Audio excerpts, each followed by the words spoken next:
सतनाम वाहेगुरु साहिब जियो। मांझ महला तीजा। आत्म राम प्रगास गुर ते होवै,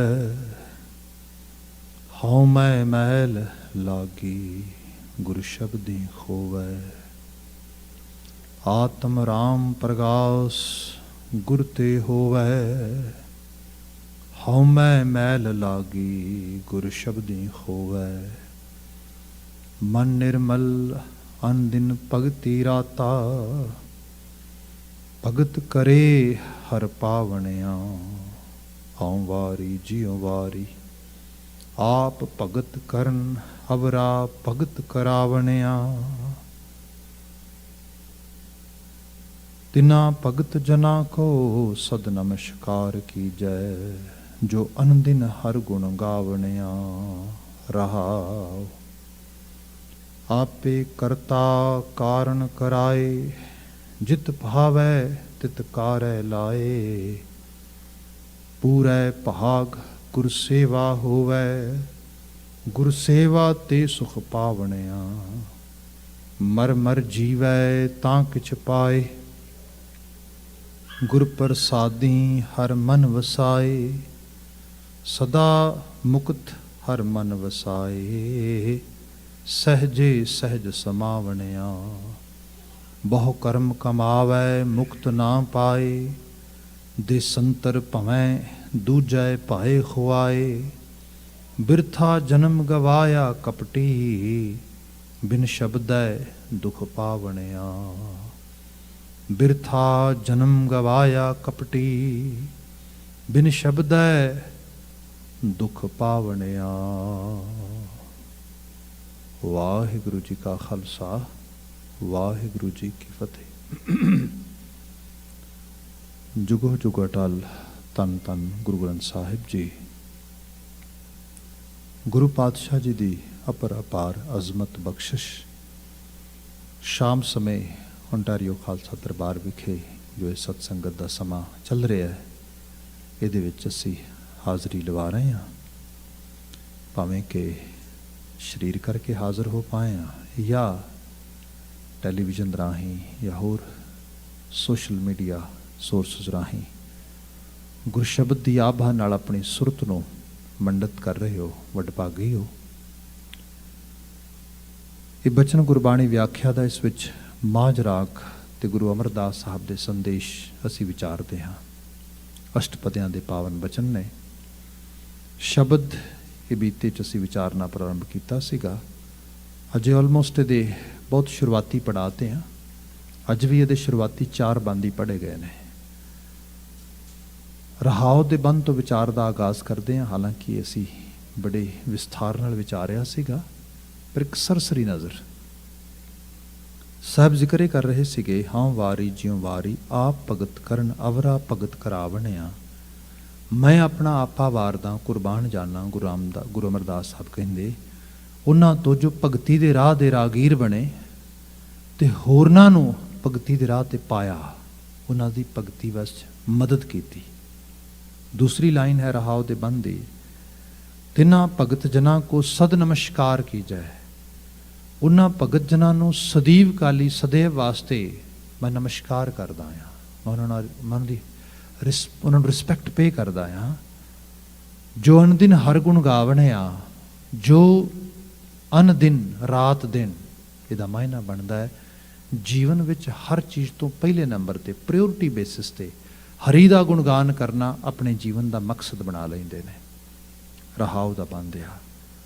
अगलेरा पदा सैकेंड नंबर असी स्टैंजा तो बचन अगे तोड़ते हैं। गुरुदेव जिक्र कर रहे सीगे। आपे करता कारण कराए, जित भावै तित कारै लाए। आपे करता कारण कराए। अज की दुनिया मोस्टली बड़े रैशनलिस्टिक वे दे नाल चलती है। मतलब किसी भी चीज़ का कारण ਲੱਭਣ ਦੀ कोशिश की जाती है, तो कारण तो ही कुछ रिजल्ट प्रोड्यूस होंदे ने। ये संसार ਰੈਸ਼ਨਲਿਸਟ ਸੰਸਾਰ ਆ, ਜਿਹਨੂੰ ਅਸੀਂ ਤਰਕਵਾਦੀ ਕਹਿੰਦੇ ਹਾਂ। ਪਰ ਇਹ ਵੀ ਸੱਚਾਈ ਹੈ ਕਿ ਜੀਵਨ ਦੇ ਚੱਲਣ ਦੇ ਵਿੱਚ ਬਹੁਤ ਸਾਰੇ ਐਸੇ ਘਟਨਾਕ੍ਰਮ, ਚੀਜ਼ਾਂ, ਵਰਤਾਓ, ਵਰਤਾਰੇ ਹੁੰਦੇ ਨੇ ਜਿਹਦੇ ਕਾਰਨ ਸਾਨੂੰ ਨਹੀਂ ਪਤਾ ਲੱਗਦੇ, ਸਾਨੂੰ ਨਹੀਂ ਅਹਿਸਾਸ ਹੁੰਦਾ। ਉਪਰੀ ਦੀ ਨਜ਼ਰ ਨਾਲ ਸਾਨੂੰ ਪਤਾ ਵੀ ਨਹੀਂ ਲੱਗਦਾ ਵੀ ਕਾਰਨ ਇਹਦਾ ਬਣਦਾ ਵੀ ਕੀ ਹੈ, ਮਗਰ ਚੀਜ਼ਾਂ ਹੁੰਦੀਆਂ, ਵਾਪਰਦੀਆਂ। ਇੱਥੇ ਜੋ ਜ਼ਿਕਰ ਆ ਰਿਹਾ ਹੈ ਕਿ ਕਾਰਨ ਵੀ ਆਪ ਕਰਨ ਵਾਲਾ ਹੈ ਤੇ ਉਸ ਕਾਰਨ ਵਿੱਚੋਂ ਰਿਜ਼ਲਟ ਵੀ ਪੈਦਾਇਸ਼ ਵਿੱਚ ਲਿਆਉਣ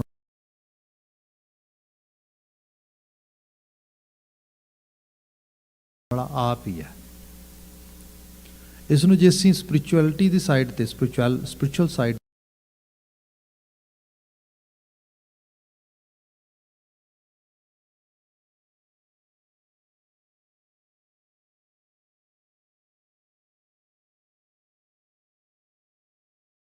ਤੇ ਆ ਡਿਵਿਨਿਟੀ ਦੀ ਸਾਈਡ ਤੇ ਆ ਜਾਈਏ, ਜਿੱਥੇ ਡਿਵਾਈਨ ਦੀ ਅੰਡਰਸਟੈਂਡਿੰਗ ਦੀ ਗੱਲ ਆਉਂਦੀ ਹੈ, ਉੱਥੇ ਆਪਨੇ ਕਦੀ ਦੇਖਿਆ ਹੋਏਗਾ, ਖਾਸ ਕਰਕੇ ਸਾਡੇ ਉਸ ਖਿੱਤੇ ਦੇ ਅੰਦਰ ਉੱਥੋਂ ਆਏ ਹੋਏ ਜੋ ਬਹੁਤ ਸਾਰੇ ਲੋਕ, ਸੋਚ ਦਾ ਜੋ ਲੈਵਲ ਉਹਨਾਂ ਦਾ ਹੈ, ਉਹਦੇ ਅੰਦਰ ਇਹ ਗੱਲ ਕੀਤੀ ਜਾਂਦੀ ਹੈ ਕਿ ਕੁਝ ਖਾਸ ਚੀਜ਼ਾਂ ਦੀ ਮਟੀਰੀਅਲਿਸਟਿਕ ਖਾਸ ਕਰਕੇ ਪ੍ਰਾਪਤੀ ਵਾਸਤੇ ਕੁਝ ਕਾਰਨ ਬਣਾਉਣੇ ਪੈਂਦੇ ਨੇ। ਇਹਦੇ ਵਿੱਚੋਂ ਤਵੀਤ, ਧਾਗੇ, ਨਗ, ਇਹੋ ਜਿਹੀਆਂ ਚੀਜ਼ਾਂ ਬਹੁਤ ਸਾਰੀਆਂ ਨਿਕਲੀਆਂ ਨੇ। ਕੁਝ ਸੁਪਰਸਟੀਸ਼ੀਅਸ ਵੇ ਦੇ ਨਾਲ ਲੋਕਾਂ ਨੂੰ ਇੱਕ ਬਲੀਵ ਸਿਸਟਮ ਨਾਲ ਜੋੜਿਆ ਜਾਂਦਾ ਹੈ, ਕਿਉਂਕਿ ਜੇ ਇਸ ਕਿਸਮ ਦੀ ਤੁਸੀਂ ਧਾਤ ਆਪਣੇ ਹੱਥ 'ਚ ਪਾ ਲਓਗੇ, ਅੰਗੂਠੀ 'ਚ ਪਾ ਲਓਗੇ, ਕੋਈ ਗਲ ਵਿੱਚ ਪਾ ਲਓਗੇ, ਉਹਦੇ ਨਾਲ ਫਿਰ ਆਹ ਕੰਮ ਹੋ ਜਾਏਗਾ, ਕਿਉਂਕਿ ਇਹ ਕਾਰਨ ਬਣੇਗਾ ਤੇ ਆਹ ਰਿਜ਼ਲਟ ਬਣੇਗਾ। ਇਹ ਸੋਚ ਮੰਡਲ ਦੇ ਨਾਲ ਲੋਕਾਂ ਨੂੰ ਜੋੜਿਆ ਜਾਂਦਾ, ਜਾਂ ਵਹਿਮ ਜਿਹਨੂੰ ਅਸੀਂ ਬਹੁਤ ਵੱਡੇ ਲੈਵਲ ਤੇ ਸੰਸਾਰ ਦੇ ਵਿੱਚ ਫੈਲਾਅ ਵਿੱਚ ਦੇਖਦੇ ਹਾਂ, ਉਹਦੇ 'ਚ ਦੱਸਿਆ ਜਾਂਦਾ ਕਿ ਇਹ ਕੰਮ ਤੇ ਹੋ ਸਕਦਾ, ਪਰ ਇਹਦੇ ਹੋਣ ਦਾ ਜੇ ਕਾਰਨ ਨਹੀਂ ਬਣ ਰਿਹਾ। ਕਾਰਨ ਮੀਨ ਕੋਈ ਉਪਾਅ ਕੀਤਾ ਜਾਏ, ਕੋਈ ਸਪੈਸੀਫਿਕਲੀ ਕੁਝ ਮਤਲਬ ਉਸ ਡਿਵਾਈਨ ਦੀ ਕੁਝ ਬਖਸ਼ਿਸ਼ ਪ੍ਰਾਪਤ ਕਰਨ ਵਾਸਤੇ, ਜਾਂ ਉਹਨੂੰ ਇਸ ਪਾਸੇ ਉਹਦੇ ਹੁਕਮ ਨੂੰ ਚੇਂਜ ਕਰਨ ਵਾਸਤੇ ਸਾਨੂੰ ਕੁਝ ਐਕਸਟਰਾ ਆਰਡੀਨਰੀ ਕੰਮ ਕਰਨਾ ਪਏਗਾ। ਇਹੋ ਜਿਹੀਆਂ ਚੀਜ਼ਾਂ ਵੀ ਲੋਕਾਂ ਨੂੰ ਸਿਖਾਈਆਂ, ਦੱਸੀਆਂ ਜਾਂਦੀਆਂ। ਗੁਰਮਤਿ ਸਕੂਲ ਨੇ ਦੱਸਿਆ ਕਿ ਕਾਰਨ ਕਰਤੇ ਵਸ ਹੈ, ਜਿਨ ਕਲ ਰੱਖੀ ਤਾਰ। ਕਿਸੇ ਚੀਜ਼ ਦੇ ਹੋਣ ਦਾ, ਬਣਨ ਦਾ ਕੋਈ ਵੀ ਕਾਰਨ ਹੋਏ, ਉਹ ਕਾਰਨ ਕਰਤੇ ਤੋਂ ਵੱਡਾ ਨਹੀਂਗਾ। ਜੋ ਕਰਨ ਕਰਾਉਣ ਵਾਲਾ ਕਰਤਾ ਆਪ ਹੈ, ਤੇ ਉਹਦੀ ਆਪਣੀ ਪਾਇਆਂ ਦੇ ਵਿੱਚ ਕਾਰਨ ਵੀ ਆਪਣੇ ਆਪ ਪੈਦਾਇਸ਼ ਵਿੱਚ ਆਉਂਦੇ ਨੇ। ਉਸ ਨੂੰ ਕਿਸੇ ਤੋਂ ਪੁੱਛਣਾ ਨਹੀਂ ਪੈਂਦਾ, ਉਸ ਨੂੰ ਕਿਸੇ ਨੂੰ ਦੱਸਣਾ ਨਹੀਂ ਪੈਂਦਾ, ਉਹਨੂੰ ਕੋਈ ਸਪੈਸੀਫਿਕਲੀ ਰੀਜ਼ਨ ਨਹੀਂ ਚਾਹੀਦਾ ਕਿਸੇ ਨੂੰ ਕੁਝ ਦੇਣ ਵਾਸਤੇ, ਨਵਾਜਣ ਵਾਸਤੇ, ਜਾਂ ਕੁਝ ਖੋਣ ਵਾਸਤੇ, ਜਾਂ ਮੁਕਾਉਣ ਵਾਸਤੇ। ਅਸੀਂ ਬਚਨ ਪੜ੍ਹਦੇ ਹਾਂ, ਬਹੁਤ ਆਇਤ ਬਚਨ ਨੇ, ਮਹਾਰਾਜ ਜ਼ਿਕਰ ਕਰਦੇ, ਨਦਰ ਉਪੱਠੀ ਜੇ ਕਰੈ ਸੁਲਤਾਨਾ ਕਹੋ ਕਰਾਏਂਦਾ। ਜੇ ਉਹਦੀ ਮਿਹਰ ਦੀ ਨਜ਼ਰ ਜੇ ਉਸ ਲੈਵਲ ਤੇ ਨਾ ਹੋਏ ਤੇ ਉਹ ਚਾਹੇ ਤੇ ਉਹ ਖਿਣ ਦੇ ਵਿੱਚ ਖਿਣ ਮੈਂ ਅਵਰ ਖਿਨੈ ਮੈਂ ਅਵਰਾ, ਇੱਕ ਪਲ 'ਚ ਕੁਝ ਤੋਂ ਕੁਝ ਕਰਕੇ ਰੱਖ ਦਿੰਦਾ ਹੈ। ਜਾਂ ਅਸੀਂ ਹੋਰ ਬਚਨ ਪੜ੍ਹਦੇ ਹਾਂ, ਭੱਟਾਂ ਦਾ ਸਵਈਆ ਹੈ, ਅੰਮ੍ਰਿਤ ਪ੍ਰਵਾਹ ਸਰ ਅਤੁਲ ਭੰਡਾਰ ਪਰ, ਪਰੇ ਹੀ ਤੇ ਪਰੇ ਅਪਰ ਅਪਾਰ ਪਰ, ਆਪਨ ਭਾਵਨ ਕਰ ਮੰਤਰ ਨਾ ਦੂਸਰੋ ਧਰ, ਓਪਤ ਪਰਲੇ ਏਕ ਨਿਮਖ ਤੋ ਘਰ। ਕਿਆ ਤੇਰੇ ਘਰ ਦੀ ਬਾਤ ਕੀ ਕਰੀਏ, ਤੂੰ ਕਰਨ ਤੇ ਆਵੇਂ ਤੇ ਇਹ ਹਾਲਤ ਆ ਕਿ ਓਪਤ ਪਰਲੋ ਇੱਕ ਨਿਮਖ ਦੇ ਵਿੱਚ, ਫਿਰ ਕਿਆ ਆਪਨ ਭਾਵਨ ਕਰ, ਜੋ ਤੈਨੂੰ ਭਾਉਂਦਾ ਤੂੰ ਉਹ ਕਰਦਾ। ਮੰਤਰ ਨਾ ਦੂਸਰੋ ਧਰ, ਮੰਤਰ ਦੇ ਤੱਤੇ ਨੂੰ ਸਿਹਾਰੀ ਪਈ ਅਰਥ ਕਰਦਿਆਂ ਬਿਹਾਰੀ ਬਣਦੀ ਹੈ ਮੰਤਰੀ। ਜਦੋਂ ਕੋਈ ਰੱਬ ਨੇ ਡਿਸੀਜਨ ਲੈਣਾ ਹੋਏ, ਭੱਟ ਸਾਹਿਬਾਨ ਕਹਿੰਦੇ, ਉਹ ਕੋਈ ਮਿਨਿਸਟਰਸ ਦੀ ਮੀਟਿੰਗ ਨਹੀਂ ਕੰਡਕਟ ਕਰਦਾ, ਉਹ ਕੋਈ ਆਪਣੇ ਐਡਵਾਈਜ਼ਰ ਨਹੀਂ ਬੁਲਾਉਂਦਾ, ਉਹਨੂੰ ਕੋਈ ਮੰਤਰੀ ਮੰਡਲ ਦੀ ਰਾਏ ਨਹੀਂ ਲੈਣੀ ਪੈਂਦੀ, ਉਹਨੂੰ ਕੈਬਨਿਟ ਦੇ ਵਿੱਚ ਕੋਈ ਚੀਜ਼ ਮਤਾ ਰੱਖ ਕੇ ਪਾਸ ਨਹੀਂ ਕਰਵਾਉਣਾ ਪੈਂਦਾ। ਮਾਇਨੇ ਸਾਨੂੰ ਇਹ ਸਮਝਾਏ ਗਏ, ਉਹ ਕਰਨ ਕਰਾਉਣ ਵਾਲਾ ਆਪਣੀ ਮਰਜ਼ੀ ਦਾ ਆਪ ਮਾਲਕ ਆ। ਉਹਦੀ ਮਰਜ਼ੀ ਕਿਸ ਲੈਵਲ ਤੇ ਵਾਪਰਦੀ ਹੈ, ਕਿਸ ਤਰੀਕੇ ਨਾਲ ਹੁੰਦੀ ਹੈ, ਅਸੀਂ ਤੁਸੀਂ ਉਹਦੀਆਂ ਅਜ਼ੰਪਸ਼ਨਸ ਕਰ ਸਕਦੇ ਹਾਂ, ਅਸੀਂ ਅਜ਼ਿਊਮ ਕਰ ਸਕਦੇ ਹਾਂ, ਅਸੀਂ ਅੰਦਾਜ਼ੇ ਲਗਾ ਸਕਦੇ ਹਾਂ, ਅਸੀਂ ਉਹਨੂੰ ਕਿਸੇ ਤਰੀਕੇ ਦੇ ਨਾਲ ਕਲਪਨਾ ਕਰ ਸਕਦੇ ਹਾਂ। ਪਰ ਜਿੱਥੇ ਆਪ ਸ਼ਬਦ ਪੜ੍ਹਦੇ ਹੋ ਭਗਤ ਫਰੀਦ ਜੀ ਦਾ, ਦਰਿਆਵੇ ਕੰਨੇ ਬਗੁਲਾ ਬੈਠਾ ਕੇਲ ਕਰੇ, ਕੇਲ ਕਰੇਂਦੇ ਹੰਝ ਨੂੰ ਅਚਿੰਤੇ ਬਾਜ ਪਏ। ਆਮ ਦੁਨੀਆ 'ਚ ਅਸੀਂ ਇਹ ਕਹਾਂਗੇ ਬਾਜ ਨੇ ਬੜਾ ਮਾੜਾ ਕੀਤਾ, ਬਾਜ ਨੂੰ ਐਵੇਂ ਨਹੀਂ ਸੀ ਕਰਨਾ ਚਾਹੀਦਾ। ਉਹ ਵਿਚਾਰਾ ਬਗਲਾ ਜਿਹੜਾ ਕਲੋਲ ਕਰ ਰਿਹਾ ਸੀ ਬੈਠਾ, ਉਹਦਾ ਕੀ ਕਸੂਰ ਸੀ? ਬਾਜ ਪਿਆ ਤੇ ਉਸ ਬਗਲੇ ਨੂੰ ਮਾਰਤਾ ਉਸਨੇ। ਤੇ ਇੱਥੇ ਸਾਨੂੰ ਭਗਤ ਜੀ ਪਤਾ ਹੀ ਕਹਿੰਦੇ ਨਾ ਅਸੀਂ ਕੌਣ ਹੁੰਦੇ ਆ ਜੱਜਮੈਂਟ ਕਰਨ ਵਾਲੇ। ਸੱਚ ਇਹ ਹੈ ਅਚਿੰਤੇ ਬਾਜ ਪਏ, ਅਚਿੰਤੇ ਨੂੰ ਬਾਜ ਤੇ ਪੈ ਗਏ, ਪਰ ਬਾਜ ਪਏ ਤਿਸ ਰੱਬ ਕੇ, ਇਹ ਕਿਸੇ ਹੋਰ ਦੇ ਨਹੀਂ, ਇਹ ਕਰਤਾਰੀ ਹੁਕਮ ਦੀ ਆਵਰਣਤਾ ਹੈ। ਉਹਦੀ ਅਸਲ ਵਿੱਚ ਉਹਨੂੰ ਹੀ ਅਸਲ 'ਚ ਪ੍ਰੈਫਰੈਂਸ ਮਿਲ ਰਹੀ ਹੈ। ਬਾਜ ਪਏ ਤਿਸ ਰੱਬ ਕੇ ਕੇਲਾਂ ਵਿਸਰੀਆਂ, ਜੋ ਮਨ ਚਿਤ ਨਾ ਚੇਤੇ ਸਨ ਸਾ ਗਾਲੇ ਰੱਬ ਕੀਆਂ। ਰੱਬ ਦੀਆਂ ਗੱਲਾਂ ਮਨੁੱਖੀ ਮਨ ਮੰਡਲ ਦੇ ਚਿਤ ਚੇਤੇ 'ਚ ਵੀ ਨਹੀਂ ਹੁੰਦੀਆਂ, ਉਹ ਵਾਪਰਦੀਆਂ, ਉਹ ਹੁੰਦੀਆਂ। ਇੱਥੇ ਗੁਰੂ ਅਮਰਦਾਸ ਸਾਹਿਬ ਬਿਆਨ ਕਰਦੇ ਆਪੇ ਕਰਤਾ ਕਾਰਨ ਕਰਾਏ। ਉਹ ਕੰਮ ਹੀ ਨਹੀਂ ਕਰਾਉਂਦਾ, ਕੰਮ ਕਰਨ ਦੇ ਕਾਰਨ ਵੀ ਆਪ ਕਰਾਉਂਦਾ, ਉਸ ਕਿਸਮ ਦੇ ਹਾਲ ਹਾਲਾਤ ਵੀ ਸਿਰਜਦਾ। ਉਹਦੀ ਇਸ ਕਿਸਮ ਦੀ ਹੁਕਮ ਜਿਹੜੀ ਹੈ, ਉਹਦਾ ਹੁਕਮ ਦਾ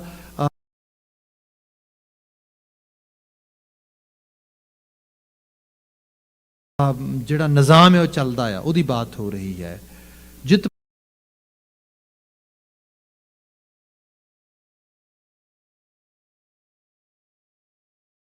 ਭਾਵੈ ਤਿਤ ਕਾਰੈ ਲਾਏ, ਜਿਵੇਂ ਉਹਨੂੰ ਪਾਉਂਦਾ ਉਸ ਕਾਰ ਵਿੱਚ ਸਾਨੂੰ ਲਗਾ ਦਿੰਦਾ। ਇਹਦੇ ਬਾਬਤ ਅਕਸਰ ਗੱਲ ਹੋਈ ਫ੍ਰੀ ਵਿਲ ਦੀ, ਅਕਸਰ ਗੱਲ ਹੋਈ ਜਿਹੜਾ ਹੈ ਪ੍ਰੀ ਡਿਟਰਮਿਨਡ ਸਾਡੀ ਡੈਸਟਨੀ ਦੀ। ਇਹੋ ਜਿਹੀਆਂ ਬਾਤਾਂ ਹੁੰਦੀਆਂ, ਆਉਂਦੇ ਸਮੇਂ 'ਚ ਡਿਟੇਲ 'ਚ ਬਾਤ ਕਰਾਂਗੇ, ਪਰ ਅੱਜ ਸਿਰਫ ਟੂਕ ਮਾਤਰ ਜਿਹੜੀ ਜ਼ਿਕਰ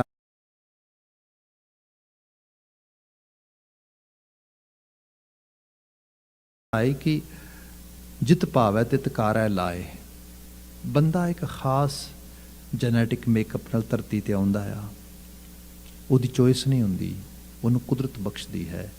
ਖਾਸ ਕਿਸਮ ਦੀ ਵਾਇਰਿੰਗ ਬ੍ਰੇਨ ਦੀ ਐਬਿਲਿਟੀ, ਉਹ ਵੀ ਕੁਦਰਤ ਬਖਸ਼ਦੀ ਹੈ। ਅਸੀਂ ਥੋੜ੍ਹਾ ਚੂਜ਼ ਕੀਤਾ ਮੇਰੀ ਬ੍ਰੇਨ ਦੀ ਐਬਿਲਿਟੀ ਕੀ ਹੋਏਗੀ, ਮੇਰੇ ਜੀਨਸ ਕੀ ਹੋਣਗੇ, ਮੇਰਾ ਜੈਨੇਟਿਕ ਮੇਕਅਪ ਕਿਹੋ ਜਿਹਾ ਹੋਏਗਾ। ਫਿਰ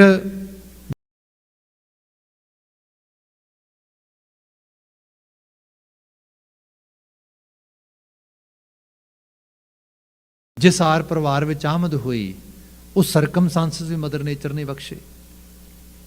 ਸੋ ਇਹ ਸਾਰੀਆਂ ਕੰਡੀਸ਼ਨਸ ਜਿਹੜੀਆਂ ਨੇ ਇਹ ਪ੍ਰੀ ਡਿਟਰਮਿਨਡ ਨੇ। ਇਹਨਾਂ ਦੇ ਵਿੱਚ ਡਿਸੀਜ਼ਨ ਮੇਕਿੰਗ ਐਬਿਲਿਟੀ ਕਿੰਨੀ ਕੁ ਬੰਦੇ ਕੋਲ ਰਹਿ ਗਈ? ਆਲਮੋਸਟ ਕਿਹਾ ਗਿਆ 80 ਤੋਂ 90% ਤੇ ਉਹਦੇ ਕੋਲੋਂ ਚਲਾ ਗਿਆ ਆਲਰੇਡੀ। ਬਾਕੀ ਤੇ ਜਿਹੜਾ ਗਰਾਊਂਡ ਮਿਲਿਆ ਉੱਤੇ ਪਲੇ ਕਰਨਾ ਉਹਨੇ। ਜਿਹੜੀ ਉਹਦੇ ਕੋਲ ਜੈਨੇਟਿਕ ਐਬਿਲਿਟੀ ਹੈ, ਜਿਹੜਾ ਉਹਦੇ ਕੋਲ ਵਾਇਰਿੰਗ ਸਿਸਟਮ ਦਿੱਤਾ ਕੁਦਰਤ ਨੇ, ਜਿੰਨੀ ਕੁ ਉਹਨੂੰ ਜਿਹੜੀ ਹੈ ਅੰਦਰ ਤੌਫੀਕੀਅਤ ਬਖਸ਼ੀ ਹੈ, ਉਸੇ ਨੂੰ ਯੂਜ਼ ਕਰੇਗਾ। ਇਸ ਤੋਂ ਵੱਧ ਕਿਵੇਂ ਯੂਜ਼ ਕਰੇਗਾ? ਸੋ ਇਹਦਾ ਮਤਲਬ ਬਹੁਤ ਕੁਝ ਪ੍ਰੀ ਡਿਟਰਮਿਨਡ ਹੈ ਬੰਦੇ ਦੇ ਆਲੇ ਦੁਆਲੇ। ਇੱਥੇ ਮਹਾਰਾਜ ਨੇ ਬਿਆਨ ਕੀਤਾ ਹੈ ਜਿਤ ਭਾਵੈ ਤਿਤ ਕਾਰੈ ਲਾਏ। ਜਿਵੇਂ ਉਹਨੂੰ ਪਾਉਂਦਾ ਉਹੋ ਜੀ ਕਾਰ 'ਚ ਉਹਨੇ ਲਾ ਦਿੱਤਾ, ਉਹੋ ਜੀ ਐਬਿਲਿਟੀ ਉਹ ਸਾਰੇ ਸਰਕਮਸਟੈਂਸਸ ਪ੍ਰੋਵਾਈਡ ਕਰ ਦਿੱਤੇ। ਪੂਰਾ ਭਾਗ ਗੁਰਸੇਵਾ ਹੋਵੇ। ਹੁਣ ਪੂਰਾ ਭਾਗ, ਇੱਥੇ ਭਾਗ ਦਾ ਮਤਲਬ ਹੁਣ ਬੰਦਾ ਮੁਕੱਦਰ, ਕਿਸਮਤ, ਫੋਰਚੂਨ, ਬਹੁਤ ਸਾਰੀਆਂ ਚੀਜ਼ਾਂ ਅਸੀਂ ਜੋੜ ਲੈਂਦੇ ਹਾਂ।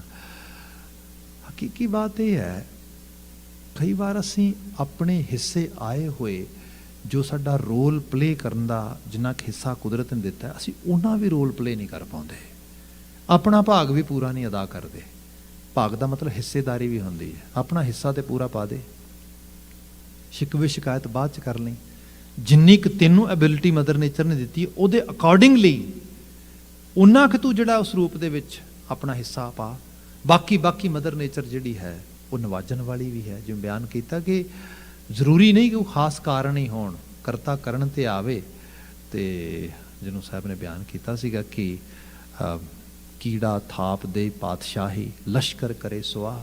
ਜੇ ਕਰਨ ਤੇ ਆਵੇ ਤੇ ਕੀੜੇ ਨੂੰ ਪਾਤਸ਼ਾਹੀ ਬਖਸ਼ ਦੇ, ਤੇ ਜੇ ਸਵਾਹ ਕਰਨ ਤੇ ਆਵੇ ਤੇ ਵੱਡੇ ਵੱਡੇ ਦੁਨੀਆ ਦੇ ਜੇਤੂ ਜਿਹੜੇ ਨੇ, ਜੇ ਆਪਾਂ ਅਲੈਗਜ਼ੈਂਡਰ ਦਾ ਗ੍ਰੇਟ, ਸਿਕੰਦਰ ਮਹਾਨ ਦੀ ਲੋਕੀ ਗੱਲ ਕਰਦੇ ਬੜੀ ਵੱਡੀ, ਜੇ ਉਹਦੀ ਮੌਤ ਦੇ ਬਾਬਤ ਦੇਖਿਆ ਜਾਏ, ਪੂਰੇ ਮਤਲਬ ਡਾਟਾ ਬੇਸਡ ਗੱਲ ਕੀਤੀ ਜਾਏ, ਤੇ ਮਰਿਆ ਤੇ ਮੱਛਰ ਦੇ ਕੱਟਣ ਨਾਲ ਹੀ, ਉਹ ਮਲੇਰੀਆ ਨਾਲ ਮਰਿਆ, ਹੋਰ ਤਾਂ ਕੁਛ ਵੀ ਨਹੀਂ ਸੀਗਾ।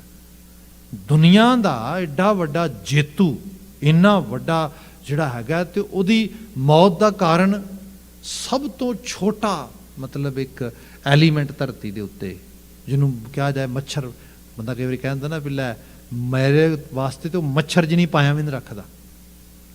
ਸੋ ਇਹ ਕੀ ਹੈ? ਇਹ ਕਰਤਾਰੀ ਨਿਜ਼ਾਮ ਦਾ ਇੱਕ ਆਲਾ ਹੁਕਮ ਆ। ਬੰਦਾ ਆਪਣੀ ਸੁਰਤ ਚੋਂ ਕਈ ਵਾਰੀ ਇਹਨੂੰ ਇਸ ਚੀਜ਼ ਨੂੰ ਜਿਹੜਾ ਹੈਗਾ ਉਹ ਬਦਤਰਫ ਕਰ ਦਿੰਦਾ, ਪਹਿਚਾਣਦਾ ਨਹੀਂਗਾ। ਗੁਰੂ ਅਮਰਦਾਸ ਸਾਹਿਬ ਨੇ ਇੱਥੇ ਬਾਤ ਕੀਤੀ, ਕਹਿਣ ਲੱਗੇ ਗੱਲ ਇਹ ਹੈ ਕਿ ਤੂੰ ਆਪਣਾ ਹਿੱਸਾ ਪਾ, ਬਾਕੀ ਜੋ ਕਰਤਾਰ ਨੂੰ ਭਾਵੇ ਪੂਰਾ ਭਾਗ ਗੁਰੂ ਸੇਵਾ ਹੋਵੇ। ਤੇ ਫਿਰ ਇਹ 'ਚ ਗੁਰੂ ਸੇਵਾ ਹੋਣ ਦੀ ਗੱਲ ਹੋ ਰਹੀ ਹੈ। ਜਦੋਂ ਭਾਗ ਪੂਰਾ ਹੁੰਦਾ ਆ ਫਿਰ ਉਹਦੇ 'ਚ ਇਹ ਵੀ ਹੈ ਕਿ ਬੰਦਾ ਅਧਿਆਤਮੀ ਤਲ 'ਤੇ ਵੀ ਕੁਝ ਨਾ ਕੁਝ ਐਫਰਟ ਪਾਉਂਦਾ। ਜਿਵੇਂ ਅੱਜ ਦੀ ਦੁਨੀਆ 'ਚ ਅਸੀਂ ਦੇਖੀ, ਅੱਜ ਹੀ ਮੇਰੀ ਕਿਸੇ ਨਾਲ ਬਾਤ ਹੋ ਰਹੀ ਸੀ ਤੇ ਸੱਜਣ ਕਹਿ ਰਹੇ ਸੀਗੇ ਕਿ ਜੀਵਨ ਵਿੱਚ ਸਟ੍ਰੈਸ ਬੜੀ ਹੈ, ਇਹੋ ਜਿਹੀਆਂ ਚੀਜ਼ਾਂ ਗੱਲਾਂ ਹੋਈਆਂ। ਤੇ ਕੁਝ ਦੇਖੋ, ਜਦੋਂ ਕੋਈ ਵੀ ਗੱਲਬਾਤ ਅਸੀਂ ਕਰਦੇ ਹਾਂ, ਅਸੀਂ ਉਹਦੇ 'ਚ ਸਿਰਫ ਸਵਾਲ ਨਹੀਂ ਕਰਦੇ, ਅਸੀਂ ਜਵਾਬ ਵੀ ਦਿੰਦੇ ਹਾਂ। ਅਤੇ ਜਿਹੜਾ ਜਵਾਬ ਵੀ ਸਾਡੇ ਕੋਲ ਹੁੰਦਾ ਹੈ ਉਸ ਨੂੰ ਕਈ ਵਾਰ ਬਸ ਦੂਸਰੇ ਨੇ ਸੈਕਿੰਡ ਹੀ ਕਰਨਾ ਹੁੰਦਾ ਹੈ, ਅਸੀਂ ਉਹਨੂੰ ਤਾਂ ਫੋਲੋ ਕਰਨ ਦੇ ਕਾਬਲ ਬਣਦੇ। ਕਿਆ ਗੱਲ ਇਹ ਹੈ ਕਿ ਮੈਨੂੰ ਇਹ ਵੀ ਲੱਗਦਾ ਮੈਂ ਅਕਾਲ ਪੁਰਖ, ਵਾਹਿਗੁਰੂ, ਰੱਬ, almighty, what ever name you can actually give that existence, ਮੈਂ ਉਹਦੇ ਤੋਂ ਮੁਨਕਰ ਰਿਹਾ, ਬੜਾ ਬਾਗੀ ਰਿਹਾ। ਉਹ ਜੇ ਬਾਗੀ ਨਾ ਹੁੰਦਾ ਤਾਂ ਉਹਦਾ ਇੱਕ ਬੈਨੀਫਿਟ ਹੋਣਾ ਸੀਗਾ ਕਿ ਐਟਲੀਸਟ ਜੋ ਕੁਝ ਚੱਲਦੇ ਚਲਾਉਂਦੇ ਦੇ ਵਿੱਚ ਜਿੰਨਾ ਕੁ ਮੈਂ ਆਪਣਾ ਰੋਲ ਪਲੇ ਕਰਦਾ ਬਾਕੀ ਉਹਦੇ 'ਤੇ ਛੱਡ ਦਿੰਦਾ। ਹੁਣ ਕਿਉਂਕਿ ਉਹਦੇ ਨਾਲ ਕੋਈ ਸਾਂਝ ਨਹੀਂ ਹੈ, ਉਹਦੇ ਬਾਬਤ ਕੋਈ ਮਨ ਵਿੱਚ ਵਿਸ਼ਵਾਸ ਵੀ ਨਹੀਂ ਹੈ, ਹੁਣ ਸਾਰਾ ਕੁਝ ਫਿਰ ਮੇਰੇ 'ਤੇ ਹੀ ਆ ਗਿਆ, ਮੈਂ ਹੀ ਕਰਨ ਵਾਲਾ ਹੋ ਗਿਆ, ਮੈਂ ਹੀ ਡੂਬਰ ਹਾਂ, ਮੈਂ ਹੀ ਅਸਲ 'ਚ ਰਿਸਪੌਂਸੀਬਲ ਹਾਂ, ਮੈਂ ਹੀ ਸਭ ਕਾਸੇ ਵਾਸਤੇ ਹਾਂ। ਇਹ ਸਾਰੇ ਦੇ ਵਿੱਚੋਂ ਓਵਰ ਵਰੀਜ਼ ਹੋ ਰਹੀਆਂ ਨੇ ਮੇਰੇ ਅੰਦਰ। ਹੁਣ ਬੰਦਾ ਖੁਦ ਹੀ ਸਵਾਲ ਕਰ ਰਿਹਾ, ਖੁਦ ਹੀ ਜਵਾਬ ਦੇ ਰਿਹਾ, ਤੇ ਬਾਤ ਬਿਲਕੁਲ ਵਾਜਬ ਕਹਿ ਰਿਹਾ। ਇੱਥੇ ਤੋਂ ਗੁਰੂ ਦੀ ਸੇਵਾ ਕੀ ਹੈ? ਗੁਰੂ ਇਹ ਕਹਿੰਦਾ ਆ, ਕਰਨ ਕਰਾਉਣ ਵਾਲਾ ਆਪੇ ਆਪ ਆ। ਤੇਰਾ ਜਿੰਨਾ ਕੁ ਰੋਲ ਬਣਦਾ ਗੁਰੂ ਤੋਂ ਪੁੱਛ ਕੇ ਆਪਣਾ ਰੋਲ ਅਦਾ ਕਰ ਦੋ। ਪੂਰਾ ਭਾਗ ਬਚਨ ਆਇਆ, ਗੁਰੂ ਸੇਵਾ ਹੋਵੇ, ਗੁਰੂ ਸੇਵਾ ਤੇ ਸੁਖ ਪਾਵਣਿਆ। ਇਹਦੇ ਵਿੱਚੋਂ ਹੀ ਫਿਰ ਸੁਖ ਹੈ। ਇਹਦੇ ਵਿੱਚ ਇਹ ਹੈ ਕਿ ਮਤਲਬ ਕਰਤਾ ਵੱਡਾ ਆ, ਗੁਰੂ ਮੇਰਾ ਰਾਖਾ ਆ, ਗੁਰੂ ਦੀ ਮੱਤ ਦਾ ਮੈਂ ਧਾਰਨੀ ਹੋ ਕੇ ਤੁਰਨਾ ਹੈ, ਜੀਵਨ ਆਪਣੇ ਆਪ ਚੱਲੇ ਉਸ ਰੂਪ ਦੇ ਅੰਦਰ।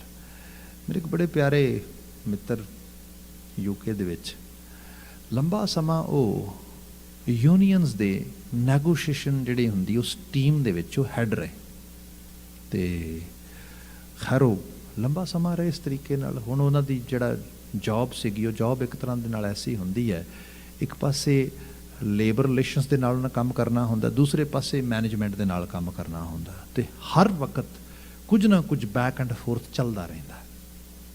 ਅਤੇ ਇੰਝ ਕਹਿ ਲਓ ਦੋਨੋਂ ਪਾਰਟੀਜ਼ ਨਾ ਤੇ ਜਿਹੜੀ ਜਿਨ੍ਹਾਂ ਦੀ ਐਡਵੋਕੇਸੀ ਕਰਦੇ ਲੇਬਰਸ, ਉਹਨਾਂ ਦੇ ਰਾਈਟਸ ਪੂਰੀ ਤਰ੍ਹਾਂ ਪ੍ਰੋਟੈਕਟ ਕਰ ਪਾਉਂਦੇ, ਨਾ ਮੈਨੇਜਮੈਂਟ ਹੀ ਖੁਸ਼ ਹੋ ਪਾਉਂਦੀ।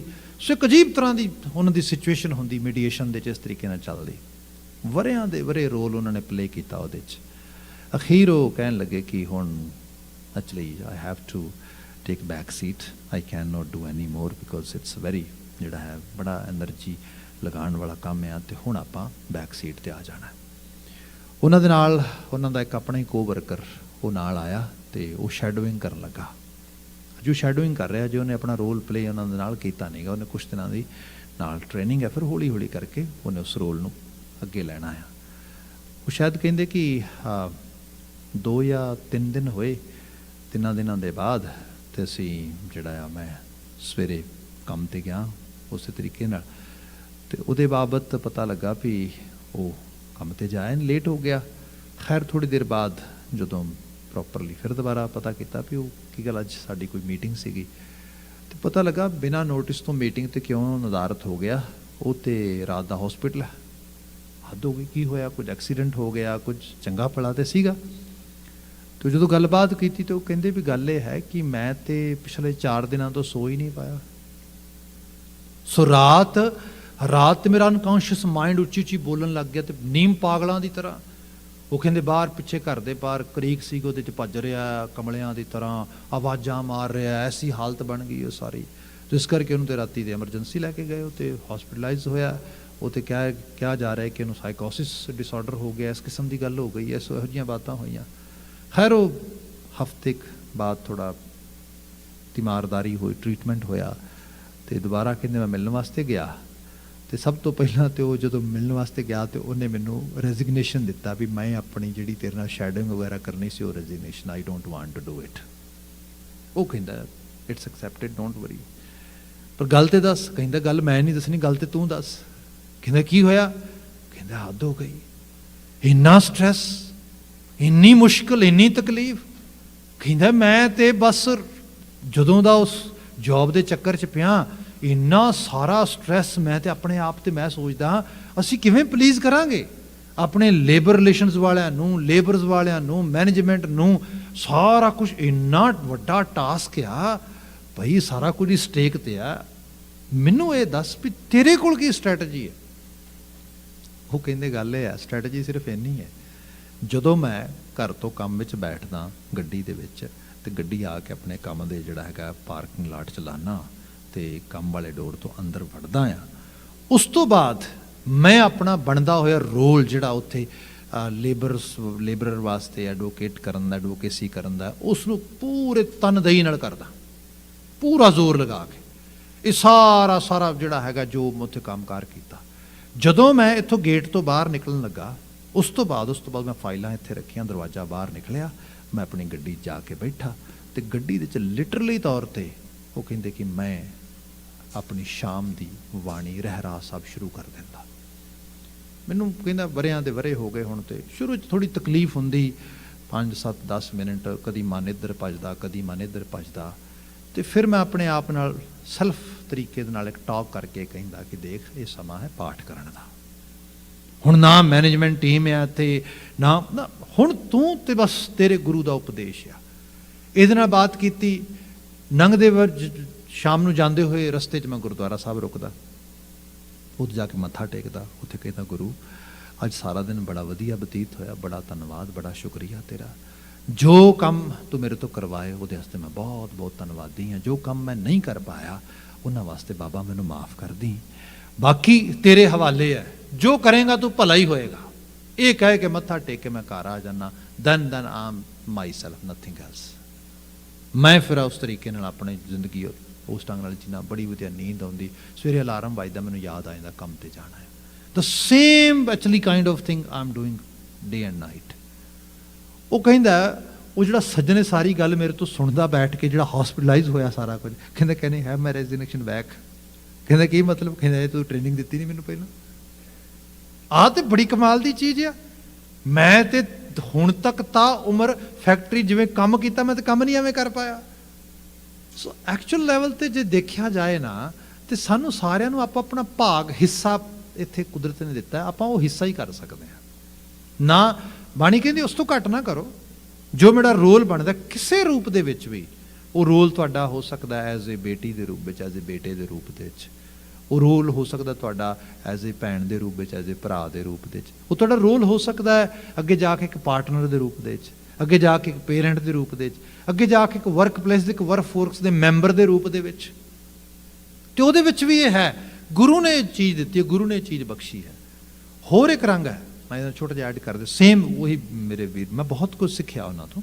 वो कहते गल ये है कि जिस दिन पहली बारी मैनू जॉब दे चो पोजीशन मिली ना, वो लैटर मिलिया, I was so happy, so excited. मैं क्या भी कमाल ही हो गई। मैं तो पहले दिन तो चाहता सी इहो जिहा रोल मिले जिथे लीडरशिप टाइप ऑफ रोल होए। कहते वो लैटर जिहड़ा उन्होंने मैनू दिखाया, कहते वो लैटर लिया के ना मैं उसनूं फ्रेम करके अपनी वॉल दे जिहड़ा हैगा जिथे मैं ड्रैस पाउना उत्थे लगाया है इस रूप से। कहते कुछ दिन ऐसे होंदे सीगे जिस दिन चित नहीं सी करता भी काम ते जाया जाए, जो बहुत चैलेंज है, बड़ी स्ट्रगल है। तो फिर वो लैटर नहीं कला, थले छोटा जिहा उन्होंने एक अपने मतलब एक कुछ वर्ड का पैरा लिखिया सीगा। उस दिन जिस दिन जॉब लैटर मिलिया, उस दिन जी अपॉर्चुनिटी वास्ते वो जिहड़ा उन्होंने टाइटल मिलिया, वो थले जी खुशी सी उहदा इजहार किया सीगा थले। तो कहते फिर मैं टाइटल पढ़दा दोबारा, फिर मैं उन्नी खुशी होंदी। मैं क्या मैं तो काम मंग के लिया सीगा, मैं तो जॉब मंग के लई सी मालक तो, मालक ने बख्शी, हुण मैं शिकायत करदा, हद हो गई। गुरु दी सेवा एक इस किस्म के नाल तुहानूं रेडी करदी है। बाकी जीवन आ ना, साडे सवारियां कुछ सवर जाना है, ना साडे वगाड़ियां कुछ विगड़ जाना है। ਇੱਥੇ ਵੱਡੇ ਵੱਡੇ ਤਾਨਾਸ਼ਾਹ ਆਏ, ਮਿੱਟੀ 'ਚ ਮਿਲ ਕੇ ਤੁਰ ਗਏ। ਇੱਥੇ ਵੱਡੇ ਵੱਡੇ ਸਮਾਜ ਸੁਧਾਰਕ ਆਏ, ਆਖਰ ਘਰੋਂ ਵੀ ਵਿਦਾ ਹੋ ਗਏ। ਇਸ ਤੋਂ ਵਧੀਆ ਬਚਨ ਕੀ ਪੜਾਂਗੇ? ਰਾਮ ਗਇਓ, ਰਾਵਣ ਗਇਓ। ਇੱਥੇ ਨਾ ਜਿਹੜੇ ਬਹੁਤ ਹੀਰੋਇਕ ਲੋਕ ਲੈਵਲ ਤੇ ਯਾਦ ਕੀਤੇ ਜਾਂਦੇ ਉਹ ਵੀ ਨਹੀਂ ਰਹੇ, ਜਿਨ੍ਹਾਂ ਨੇ ਬਿਲਕੁਲ ਇੱਕ ਵਿਲੀਅਨ ਦਾ ਰੋਲ ਜਿਹੜਾ ਹੈ ਉਹ ਅਦਾ ਕੀਤਾ ਉਹ ਵੀ ਨਹੀਂ ਰਹੇ। ਵਿਦਾਇਗੀ ਸਭ ਦੀ ਹੈ। ਇੱਥੇ ਬਚਨ ਆਇਆ ਮਾਰ ਕੰਡੇ ਤੇ ਕੋ ਅਧਿਕਾਈ। ਇੱਕ ਇੰਡੀਅਨ ਮਿਥੋਲੋਜੀ ਦੇ ਕਰੈਕਟਰ ਆ, ਪਾਤਰ ਆ, ਜਿਹਦੀ ਬੜੀ ਲੰਮੀ ਉਮਰ ਹੋਈ, ਮਾਰਕੰਡਾ ਰਿਸ਼ੀ, ਮਾਰਕੰਡੇਸ਼ਵਰ ਰਿਸ਼ੀ। ਕਹਿੰਦੇ ਉਹ ਵੀ ਨਹੀਂ ਰਿਹਾ। ਆਖਰਕਾਰ ਉਹਨੂੰ ਵੀ ਧਰਤੀ ਤੋਂ ਵਿਦਾਇਗੀ ਹੋਈ। ਸੋ ਇਸ ਰੂਪ ਵਿੱਚ ਬਾਤ ਕੀਤੀ ਜਾਏ, ਬੰਦੇ ਅਹਿਸਾਸ ਕਰ, ਕਰਨ ਕਰਾਉਣ ਵਾਲਾ ਕਰਤਾ ਹੈ, ਤੇਰੇ ਹਿੱਸੇ ਕੁਝ ਭਾਗ ਆਇਆ, ਰੋਲ ਆਇਆ, ਪਲੇ ਕਰ। ਬਚਨ ਆਇਆ ਪੂਰਾ ਭਾਗ। ਜਦੋਂ ਬੰਦਾ ਆਪਣਾ ਰੋਲ ਪੂਰਾ ਅਦਾ ਕਰਨ ਲਈ ਤਿਆਰ ਹੋ ਜਾਂਦਾ ਹੈ, ਫਿਰ ਗੁਰੂ ਦੀ ਸੇਵਾ ਯਾਦ ਆ ਜਾਂਦੀ, ਫਿਰ ਗੁਰੂ ਦਾ ਹੁਕਮ ਯਾਦ ਆ ਜਾਂਦਾ। ਗੁਰ ਸੇਵਾ ਹੋਵੇ, ਗੁਰ ਸੇਵਾ ਤੇ ਸੁਖ ਪਾਵਣਿਆ, ਉਹਦੇ ਚੋਂ ਸੁਖ ਆ। ਅਗਲਾ ਬਚਨ ਲੈ ਲਈਏ, ਮਰਮਰ ਜੀਵੈ ਤਾਂ ਕਿਛ ਪਾਏ। ਮਰਮਰ ਜੀਵੈ, ਥਾਟਸ ਮਨ ਵਿੱਚ ਪੈਦਾ ਹੁੰਦੇ, ਬੁਰੇ ਵੀ ਤੇ ਚੰਗੇ ਵੀ। ਚੰਗਿਆਂ ਨੂੰ ਬਚਾਉਣਾ, ਬੁਰਿਆਂ ਨੂੰ ਮਾਰਨਾ, ਇਹ ਸਾਡੇ ਅੰਦਰ ਦੀ ਕਿਰਿਆ ਆ। ਇਸ ਨੂੰ ਗੁਰੂ ਸਾਹਿਬ ਨੇ ਬਾਣੀ 'ਚ ਬੜਾ ਸੁੰਦਰ ਬਿਆਨ ਕੀਤਾ ਹੈ। ਸਾਹਿਬ ਮਹਾਰਾਜ ਨੇ ਕਾਮ ਕ੍ਰੋਧ ਤੁਮ ਕਰੋ ਬਸੋਲੇ, ਗੋਡੋ ਧਰਤੀ ਭਾਈ, ਜਿਉ ਗੋਡੋ ਤਿਉ ਤੁਮ ਸੁਖ ਪਾਵੋ, ਕਿਰਤ ਨਾ ਮੇਟਿਆ ਜਾਏ। ਕਾਮ ਕ੍ਰੋਧ ਤੁਮ ਕਰੋ ਬਸੋਲੇ। ਸਾਡੇ 'ਚੋਂ ਸ਼ਾਇਦ ਕਦੀ ਕਿਸੇ ਨੇ ਕਿਰਸਾਨੀ ਦੇ ਵਿੱਚ, ਫਾਰਮਿੰਗ ਦੇ ਵਿੱਚ ਗੋਡੀ ਕੀਤੀ ਹੋਏ, ਜਿਹੜੀ ਫਸਲ ਦੀ ਗੋਡੀ ਕੀਤੀ ਜਾਂਦੀ ਹੈ ਜਦੋਂ ਸਪੈਸੀਫਿਕਲੀ। ਇੱਥੇ ਵੀ ਤੁਸੀਂ ਦੇਖਿਆ ਹੋਵੇਗਾ ਜਿਹੜੇ ਲੋਕ ਸਬਜ਼ੀਆਂ ਵਗੈਰਾ ਬੀਜਦੇ ਆ, ਫੁੱਲ ਵਗੈਰਾ ਲਾਉਂਦੇ, ਗੋਡੀ ਕਰਦੇ। ਗੋਡੀ ਕਰਨ ਲੱਗਿਆਂ ਇੱਕੋ ਸਮੇਂ ਦੋ ਜਿਹੜੀਆਂ ਨੇ ਫੀਲਿੰਗਸ ਚੱਲਦੀਆਂ ਨੇ, ਦੋ ਟੈਂਡੈਂਸੀਜ਼ ਇੱਕ ਪੈਰਲਲ ਤੁਰਦੀਆਂ। ਇੱਕ ਕਾਮ ਥੋੜਾ ਪਿਆਰ ਦਾ ਪ੍ਰਤੀਕ ਹੈ, ਕ੍ਰੋਧ ਗੁੱਸੇ ਦਾ ਪ੍ਰਤੀਕ ਹੈ। ਹੁੰਦਾ ਕਿ ਸਪੋਜ਼ ਕੋਈ ਬੂਟਾ ਆ, ਹੁਣ ਕੋਈ ਮਕਈ ਦੀ ਗੋਡੀ ਕਰ ਰਿਹਾ, ਮਕਈ ਦੇ ਟਾਂਡੇ ਨੇ, ਮਕਈ ਦੇ ਵਿੱਚ ਜਿਹੜੇ ਪਲਾਂਟ ਆਉਂਦੇ, ਉਹਨਾਂ ਤੇ ਪਿਆਰ ਆਉਂਦਾ, ਉਹਨਾਂ ਮਿੱਟੀ ਲਾਉਂਦਾ ਬੰਦਾ, ਉਹਨਾਂ ਨੂੰ ਸੰਭਾਲਦਾ। ਉਹਨਾਂ ਦੇ ਕੋਲ ਦੀ ਸੇਮ ਜਿਹੜਾ ਉਹਦੇ ਹੱਥ 'ਚ ਬਸੋਲਾ ਫੜਿਆ ਆ, ਰੰਬਾ ਫੜਿਆ, ਕੋਈ ਚੀਜ਼ ਬੜਾ ਸ਼ਾਰਪਨ ਐਜ ਜਿਹੜਾ ਆ, ਉਹ ਇੱਕ ਆਇਰਨ ਬਲੇਡ ਦੀ ਤਰ੍ਹਾਂ ਕੰਮ ਕਰਨ ਵਾਲਾ ਇੱਕ ਉਹਦੇ ਕੋਲ ਇੰਸਟਰੂਮੈਂਟ ਜਾਂ ਉਹਦੇ ਕੋਲ ਇੱਕ ਜਿਹੜਾ ਹੈਗਾ ਇੱਕ ਔਜ਼ਾਰ ਆ, ਉਹ ਕੋਲ ਦੀ ਗੁਜ਼ਾਰਦਾ ਬੜੇ ਪਿਆਰ ਨਾਲ। ਉਹਦੀ ਜੜ ਨਾ ਵੱਢੀ ਜਾਏ, ਉਹਨੂੰ ਨੁਕਸਾਨ ਨਾ ਹੋਏ, ਬਲਕਿ ਉਹਨੂੰ ਮਿੱਟੀ ਪਾਈ ਜਾਏ, ਉਹਨੂੰ ਬਚਾਇਆ ਜਾਏ। ਉਹਦੇ ਨਾਲ ਹੀ ਘਾਹ ਦਾ ਬੂਟਾ ਉੱਗਿਆ, ਉਹਦੇ ਉੱਤੇ ਖੁਰਪਾ ਲਾਉਂਦਾ, ਉਹਦੇ ਉੱਤੇ ਜਿਹੜਾ ਬਸੋਲਾ ਫੇਰਦਾ, ਉਹ ਪੱਟਿਆ ਨਾ ਜਾਂਦਾ, ਜ਼ੋਰ ਲਾ ਕੇ ਮਾਰਦਾ, ਫਿਰ ਨਾ ਪੱਟਿਆ, ਫਿਰ ਗੁੱਸਾ ਖਾ ਕੇ ਮਾਰਦਾ। ਹੱਦ ਹੋ ਗਈ, ਇਹ ਕਿਉਂ ਨਹੀਂ ਪੱਟਿਆ ਜਾਂਦਾ, ਇਹ ਨਹੀਂ ਚਾਹੀਦਾ ਮੈਨੂੰ। ਐਗਜ਼ੈਕਟਲੀ ਇਹੋ ਚੀਜ਼ ਬੰਦੇ ਦੇ ਅੰਦਰ ਦੇ ਥਾਟਸ ਦੇ ਬਾਰੇ ਹੈ। ਮਾੜੇ ਵਿਚਾਰ, ਉਹਨਾਂ ਤੇ ਗੁੱਸਾ ਖਾ, ਪੱਟ ਕੇ ਬਾਹਰ ਸੱਟ, ਕਿਉਂ ਰੱਖਣੇ ਨੇ ਅੰਦਰ? ਉਹਨਾਂ ਨੇ ਕੀ ਸਵਾਰਨਾ? ਇਸ ਰੂਪ ਦੇ 'ਚ ਉਹਨਾਂ ਨੂੰ ਮਾਰਨਾ ਆ। ਦੂਸਰਾ ਚੰਗਾ ਵਿਚਾਰ, ਉਹਨੂੰ ਨਹੀਂ ਮਰਨ ਦੇਣਾ, ਉਹਨੂੰ ਬਚਾਉਣਾ ਹੈ, ਉਹਨੂੰ ਪ੍ਰੀਜ਼ਰਵ ਕਰਨਾ ਹੈ, ਉੱਤੇ ਮਿੱਟੀ ਲਾਉਣੀ ਹੈ। ਇਹ ਹੈ ਜਿਉਂ ਗੋਡੋ ਤਿਉਂ ਤੁਮ ਸੁਖ ਪਾਵੋ। ਜੇ ਐਵੇਂ ਦੀ ਗੋਡੀ ਕਰੋਗੇ ਅੰਦਰ, ਸੁਖ ਪਾਓਗੇ। ਤੇ ਇਹ ਮਿਹਨਤ ਅਜਾਈ ਨਹੀਂ ਜਾਂਦੀ, ਕਿਰਤ ਨਾ ਮੇਟਿਆ ਜਾਈ। ਇਹ ਬਲਕਿ ਮੁਸ਼ੱਕਤ ਜਿਹੜੀ ਹੈ ਇਹ ਫਲਦਾਇਕ ਹੁੰਦੀ ਹੈ, ਇਹ ਰਿਜ਼ਲਟ ਪ੍ਰੋਡਿਊਸ ਕਰਦੀ ਹੈ। ਗੁਰੂ ਅਮਰਦਾਸ ਸਾਹਿਬ ਇੱਥੇ ਬਿਆਨ ਕਰਦੇ, ਮਰਮਰ ਜੀਵੈ ਤਾਂ ਕਿਛ ਪਾਏ। ਜੇ ਕੁਝ ਚੀਜ਼ਾਂ ਨੂੰ ਮਾਰਿਆ ਜਾਏ, ਕੁਝ ਚੀਜ਼ਾਂ ਨੂੰ ਜਿਵਾਇਆ ਜਾਏ। ਮਰ ਜੀਵੈ, ਕਈਆਂ ਨੂੰ ਮਾਰਿਆ ਜਾ ਰਿਹਾ, ਕਈਆਂ ਨੂੰ ਜਿਵਾਇਆ ਜਾ ਰਿਹਾ। ਕਿਆ ਮਰ ਜੀਵੈ ਤਾਂ ਕਿਛ ਪਾਏ, ਫਿਰ ਜਾਣੋ ਕੁਛ ਪ੍ਰਾਪਤ ਹੋਏਗਾ। ਗੁਰ ਪ੍ਰਸਾਦੀ ਹਰ ਮਨ ਵਸਾਏ। ਇਹ ਗੁਰੂ ਦਾ ਪ੍ਰਸਾਦ ਲੈਣ ਦਾ ਤਰੀਕਾ ਆ। ਇਹਦੇ ਨਾਲ ਹਰੀ ਮਨ ਵਸਦਾ, ਇਹਦੇ ਨਾਲ ਬੰਦਾ ਹਰੀ ਦਾ ਭਗਤੀ ਦੀ ਗੱਲ ਹੋ ਰਹੀ ਹੈ, ਉਹ ਬਣ ਸਕਦਾ ਆ। ਅਗਲਾ ਬਚਨ ਹੈ, ਸਦਾ ਮੁਕਤ ਹਰ ਮਨ ਵਸਾਏ, ਸਹਿਜੇ ਸਹਿਜ ਸਮਾਵਣਿਆ। ਸਦਾ ਹੀ ਮੁਕਤ ਹੈ ਜਿਹੜਾ ਹਰੀ ਨੂੰ ਮਨ ਵਸਾਉਂਦਾ ਆ। ਇੱਥੇ ਮੁਕਤੀ ਦਾ ਮਤਲਬ ਉਹ ਸੈਲਵੇਸ਼ਨ ਨਹੀਂ ਜਿਹੜੀ ਮਰਨ ਤੋਂ ਬਾਅਦ ਲੋਕੀ ਲੱਭਦੇ ਉਸ ਰੂਪ ਦੇ ਵਿੱਚ, ਨਾ, ਇਹ ਮੁਕਤੀ ਤੇ ਜਿਉਂਦੇ ਜੀ ਹੈ। ਕਿਆ ਸਦਾ ਮੁਕਤ ਹਰ ਮਨ ਵਸਾਏ, ਸਹਿਜੇ ਸਹਿਜ ਸਮਾਵਣਿਆ। ਸਹਿਜੇ ਸਹਿਜ ਸਮਾਵਣਿਆ, ਜੀਵਨ ਵਿੱਚ ਸਹਿਜ ਇੱਕ ਬੜੀ ਵੱਡੀ ਚੀਜ਼ ਆ। ਬੀਤੇ 2-3 ਰੋਜ਼ ਪਹਿਲੇ ਕਿਸੇ ਸੱਜਣ ਨਾਲ ਬਾਤ ਹੋ ਰਹੀ ਸੀ, ਤੇ ਇੱਕ ਬੱਚਾ ਇੱਥੇ ਆਇਆ ਪੜ੍ਹਨ ਵਾਸਤੇ, ਜਿਵੇਂ ਸਟੂਡੈਂਟਸ ਆਮ ਆਉਂਦੇ, ਇੰਟਰਨੈਸ਼ਨਲ ਸਟੂਡੈਂਟਸ। ਕੋਈ ਕੋਰਸ ਲੈ ਕੇ ਆਇਆ, ਮੋਸਟਲੀ ਆਫਿਸ਼ੀਅਲ ਜਿਹੜਾ ਹੈ, ਆਫਿਸ ਅਸਿਸਟੈਂਸ ਦਾ, PSW ਦਾ, ਬਿਜ਼ਨਸ ਜਿਹੜਾ ਹੈ, ਕੋਈ ਕੋਰਸਿਸ, ਇਹੋ ਜਿਹੇ ਬੱਚੇ ਕੋਰਸਿਸ ਲੈ ਕੇ ਇੰਟਰਨੈਸ਼ਨਲ ਸਟੂਡੈਂਟਸ ਆਉਂਦੇ ਇੱਥੇ, ਜਿਹਦੇ 'ਚੋਂ ਮੰਨਿਆ ਜਾਂਦਾ ਕੋਈ ਵਾਈਟ ਕਾਲਰ ਜੋਬ ਨਿਕਲੇਗੀ, ਕੋਈ ਆਫਿਸ ਜੋਬ ਨਿਕਲੇਗੀ। ਭਾਈ ਆਫਿਸ ਜੋਬਸ ਵਾਸਤੇ ਵੈਸੇ ਹੀ ਇੱਥੇ ਕੰਪੀਟੀਸ਼ਨ ਬਹੁਤ ਹੈ, ਚੈਲੰਜਸ ਬਹੁਤ ਨੇ। ਫਿਰ ਇੱਕ person with colour, person with sum sort of actually ਜਿਹੜਾ ਹੈਗਾ ਲੋਅਰ ਲੈਂਗੁਏਜ ਐਬਿਲਿਟੀ ਦੇ ਨਾਲ ਉਹਦੀ ਜਿਹੜੀ ਪ੍ਰੋਫੀਸ਼ੈਂਸੀ ਵੀ ਲੋਅਰ ਆ, ਬਹੁਤ ਸਾਰੀਆਂ ਸਕਿੱਲਸ ਵੀ ਲੋ ਲੈਵਲ ਦੀਆਂ ਨੇ, ਐਕਸਪੋਜ਼ਰ ਵੀ ਘੱਟ ਹੈ, ਕਿਵੇਂ ਮਿਲੇਗਾ?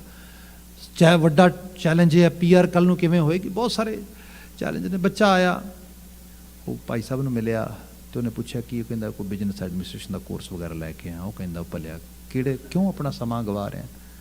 ਕੋਈ ਜਿਹੜਾ ਹੈ ਔਨ ਹੈਂਡ ਜਿਹੜੀ ਸਕਿੱਲ ਹੈ ਉਹਦੇ ਵਾਸਤੇ ਕੁਝ ਕਰ। ਖੈਰ ਉਹ ਕਾਫੀ ਪੁਰਾਣੀ ਬਾਤ ਸੀਗੀ, ਅਤੇ ਉਹਨਾਂ ਕਿਹਾ ਕਿ ਉਹਨੇ ਕਾਲਜ ਪਤਾ ਕੀਤਾ, ਕਹਿੰਦਾ ਹੋਰ ਤਾਂ ਕੁਝ ਨਹੀਂ, ਇੱਕ ਪਲੰਬਰ ਦੀ ਕੁਝ ਕੋਰਸਿਸ ਵਗੈਰਾ ਬੱਚੇ ਨੇ। ਕਹਿੰਦੇ ਲੈ ਲਿਆ। ਉਹ ਸਾਰੇ ਹੱਸਣ ਵੀ ਲੈ ਹੱਦ ਹੋ ਗਈ, ਇਹ ਵੀ ਕੋਈ ਕੰਮ ਆ, ਇਹ ਵੀ ਕੋਈ ਜੋਬ ਆ। ਖੈਰ ਉਹ ਆਪਣੇ ਕੋਰਸ ਵਿੱਚ ਲੱਗਾ ਰਿਹਾ। ਉਸ ਤੋਂ ਬਾਅਦ ਉਸਨੇ ਜਿਹੜੀ ਇਹ ਐਜ਼ ਏ ਅਪ੍ਰੈਂਟਿਸ ਸ਼ੁਰੂ ਕਰ ਦਿੱਤੀ। ਉਹਦੇ ਵਿੱਚ ਵੀ ਹੁਣ ਆਪ ਅੰਦਾਜ਼ਾ ਲਾ ਸਕਦੇ ਹੋ ਪਲੰਬਰ ਦੀ ਜੋਬ ਕਿਹੋ ਜਿਹੀ ਹੋਏਗੀ। ਉਸਨੇ ਜਿਹੜਾ ਆ ਪਾਈਪ ਕੱਸਣੇ, ਹੱਥ ਪੈਰ ਲਿਬੜੇ ਰਹਿਣੇ, ਸਾਰਾ ਕੁਝ, ਪਰ ਉਹ ਚੱਲਦਾ ਰਿਹਾ। ਮੁੜ ਕੇ ਸਰਟੀਫਿਕੇਸ਼ਨ ਵੀ ਹੋ ਗਈ, PR ਵੀ ਹੋ ਗਈ। ਹੁਣ ਉਹ ਆਪਣਾ ਕੈਰੀਅਰ ਵੀ ਸ਼ੁਰੂ ਕੀਤਾ, ਅਤੇ ਉਸ ਜਗ੍ਹਾ 'ਤੇ ਜਿੱਥੇ ਕੋਈ ਸੋਚ ਵੀ ਨਹੀਂ ਸਕਦਾ। ਇੰਨਾ ਕੰਮ, ਇੰਨੀ ਜ਼ਿਆਦਾ ਉਹਦੇ ਕੋਲ ਜਿਹੜੀ ਹੈ ਸਕਿੱਲ ਵੀ ਆ ਗਈ, ਐਕਸਪੋਜ਼ਰ ਵੀ ਇੰਨਾ ਮਿਲ ਗਿਆ, ਸਾਰਾ ਕੁਝ।